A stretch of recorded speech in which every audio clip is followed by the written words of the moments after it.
بسم الله الرحمن الرحيم السلام عليكم ورحمة الله وبركاته dhammaan ummadda Soomaaliyeed waxaan ku salaamayaa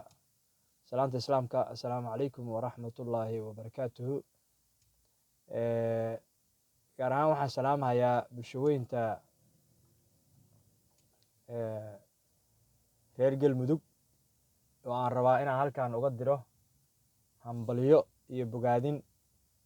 xildhibaanadii soo baxay raggii tartamay iyo dumarkii tartamay raggii dumarkii tanaasulay sida geesinimada leh ee xilkasnimada leh u tanaasulay ayagoo qiimeynahaya xaaladda markaas jirta xaaladda deegaanka maxaa la yidhahdaa codsiga odayaasha codsiga arrimaha dadka bulshaweynta reer gaalkacyo iyo reer galmudug guud ahaan marka waxaan leeyahay si guud waxaan leeyahay hambalyo hambalyo hambalyo xildhibaanada soo baxay ee ku guuleystay kuraasta xildhibaanada inay ku matalaan baarlamaanka kow iyo tobnaad ee soo socda jamhuuriyadda federaalka soomaaliya waxaan halkan marka si qaasa uga hambalyeynayaa dhammaan xildhibaanadii lagu doortay galmudug gaar ahaan kuwii lagu doortay magaalada gaalkacyo hadday noqonayso cabdiraxmaan odowaa hadday noqonayso maxaa la yidhaahdaa xildhibaanad qaali shire xildhibaan cabdiraxmaan cagaweyne xildhibaan dhaban cad iyo dhammaan dadka kale ee ka soo baxay magaalada gaalkacyo waxaan sidoo kale u hambalyeynayaa cadaaladda iyo kalsoonida ay muujiyeen shacabka magaalada gaalkacyo qaybta reer galmudug oo ay ka ilaaliyeen in ay meeshaas ka dhacdo doorasho boob ah doorasho la ysku xiro doorasho la yidhahdo kursigan hebel baa iskale cid kale lama tartamayso ama heblaayaa leh arrintaas oo ay dhammaan ummadda soomaaliyeed ugu tahniyadinayso laguna bogaadinayo waxaana leeyahay waajibaad wanaagsan ayaad gudateen waxaanad mudantihin in laydinku daydo horay u socda cadaaladduna mar walba meel kastoo ay ka jirto cadaaladii waxaa ka jiraya wanaag iyo khayr iyo ilaahay subxaana watacaala inuu raalli ka ahaado marka waxaan idin leeyahay waan idin ducaynayaa allah idin barakeeyo sharaf iyo karaamaad mudan tihiin xildhibaanadii soo baxana waxaan kula dardaarmayaa guud ahaan maadaama cadaaladda dadkaas ugu hiiliyeen oo ay dadkaasi maaragta maxaa la yidhaahdaa naf iyo maalba u hureen inay muujiyaan matalaad dhab ah oo ay dadka ka warqabaan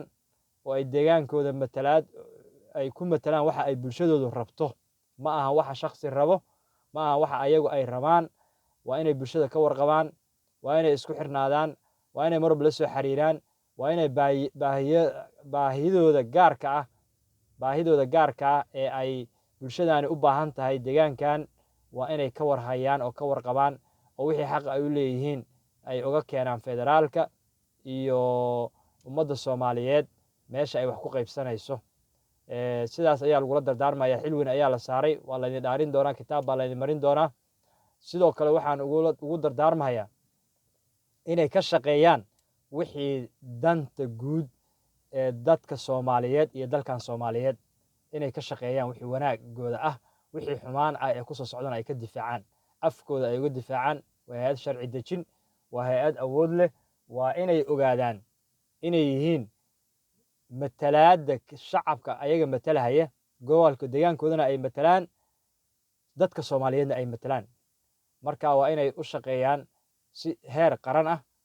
waa inay u shaqeeyaan si heer degaan ah waa inay u shaqeeyaan si heer gobol ah waa inay u shaqeeyaan si heer maxaa la yidhahdaa dowlad goboleed intaba gaarsiisan marka arrintaas ayaan kula dardaarmayaa gaar ahaan halkan waxaan rabaa inaan tahniyad uga diro raggii tanaasulay ee uu ka mid yahay xildhibaankii hore kabiirkii siyaasadda soomaaliya xildhibaan axmed macalin fiqi oo runtii kaalin weyn ka qaatay in ay arrimaha qaarkood fududaadaan sidoo kale waxaan rabaa inaan halkan mahad gaara uga celiyo iyo hambalyona uga diro cabdikariin khaliif dhalac oo muujiyey run ahaantii tanaasul aysan filaynin dadka inta badani, laakiin laga garanayo qofka markii dun wanaagsan ay ku jirto inuu dadkiisa iyo dalkiisa iyo tolkiisa u naxo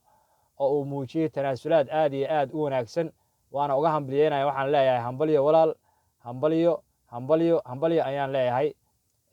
waxaan kaloo aan maaragtay ii sheeg hambalyeynayaa, sidoo kalena aan ku baaqahayaa ayadana maaragtay in xildhibaanadii tartamay uu ka mid ahaa raggii musharaxiinta ee tartamay uu ka mid ahaa maxamed siciid yare, uu ka mid ahaa maxaa la yidhahdaa ii sheeg kudun xiima, uu ka mid ahaa raggii kale ayaguna sidoo kale tartan ka qayb galay, aqbalay natiijadii wanaagsaneyd ee ka soo baxday meeshaas aqbalana ayaguna way mudan yihiin, raggii kale horay u tanaasulena way mudan yihiin. dhammaantood waxaan leeyahay gacmaha isqabsada, xilku waa meerto, maalinba nin ayaa maaragtay ii sheeg qabanahaya. ninkii qabta in lala wada shaqeeyo, qalbi wanaagsan lagu wada shaqeeyo, walaaltinimo la muujiyo, meesha xumaani kama dhicin, laysma necba, dadku waa dad tola, tolnimada iyo ehelnimada ayaa wax walba ka weyn. kursi xildhibaan yaan lagu kala tegin, yaan la isku nicin, yaan maaragtay ii sheeg berri dadkan wax walba iskaga xiran, wax kasta ayaa iskaga xiran. dhul bay wadaagaan,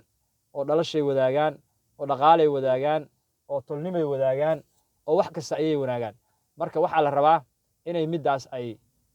ilaashadaan. waxa weeye ninkii waxa la gari laba nin kama wada qoslisaa la yidhi. haddii la tartamo nin unbaa guulaysan lahaa, annaguna mar walba kii guulaysta ayaan la shaqayn lahayn. marka waxaan doonaynaa in aan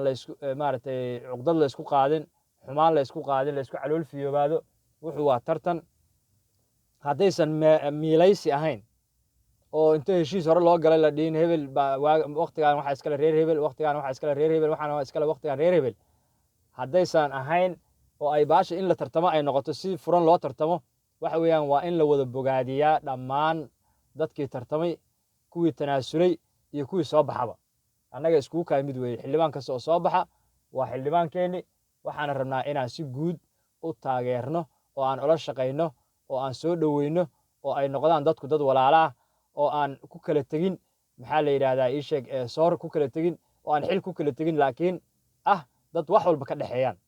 oo horena ay uga dhexeeyeen, haddana ay ka dhexeeyaan, mustaqbalkana inta ay wada nool yihiin ilaahay adduunkan uu meesha ku wada uumay ay wada degan yihiinna ay ka dhexayn doonto. marka walaaltinimo ayaan ugu baaqahayaa. waxaan ugu baaqahayaa inay shir guud wada qabsadaan, inay isku yimaadaan. qaas ahaan kursiga hoob 95 oo noqday kursi run ahaantii xamaasad weyn ku abuuray doorashada gobolka mudug, oo kursi si wanaagsan loogu tartamay,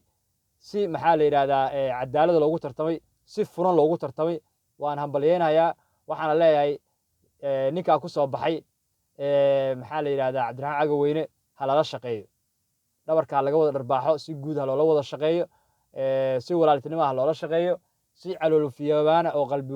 wanaaga ha lagu soo dhoweeyo. hambalyaanu leenahay, waana la shaqaynaynaa. dadka kalena waxaan ugu baaqayaa inaan la shaqayno. raggii ay isla tartameen, qaas ahaan ninka la yidhahdo maxamed siciid yare, inas siciid yare, aad iyo aad baan u hambalyeynayaa. si wanaagsan, kaambayn wanaagsan buu galay, dagaal fiican buu galay, maxaa la yidhahdaa karti iyo wuxuu muujiyey iyo kaambayn wanaagsan oo furan. aad iyo aad baan usoo dhaweynaya. waxaana ka garanaysaa inta lagu kala guulaystay inay isku dhowaayeen. marka meeshaas waxaa ka dhacay doorasho wanaagsan baa ka dhacday. asagana tanaasulkiisa iyo walaaltinimadiisa aad baan ugu hambalyeynayaa. sidoo kale aad iyo aad baan idin salaamahayaa dhammaan ummadda Soomaaliyeed. waxaan halkan mar kale uga hambalyeynayaa walaalkeen cabdikariin khaliif dhalac oo muujiyey karti iyo maxaa la yidhahdaa tanaasul wanaagsan. hambalyaan ku leenahay walaal, tolkaaga dhinac ka raac, awalba waa ku dhex jirtay. maxaa la yidhahdaa intii hore xildhibaanka aan noo ahayd, dadka wixii kaa soo gaaray iska cafi, annagana waa ku cafinay, adiguna na cafi. dhammaanteen waxa weeyaan maxaa la yidhahdaa aan gacmaha isqabsanno, aan si walaaltinimada ku wada shaqayno, aan si qalbi wanaagsan ku wada shaqayno. aad iyo aad ayaan idin hambalyeynayaa reer Gaalkacyo. waa salaamahayaa dhammaantood. hambalyaan idin leeyahay. maxaa la yidhahdaa kartida aad muujiseen halkaa ka sii wada, ummadda Soomaaliyeedna ha idinku dayato. waxaan idin leeyahay dhammaantiin guulaysta. assalaamu calaykum waraxmatullaahi wabarakaatuh.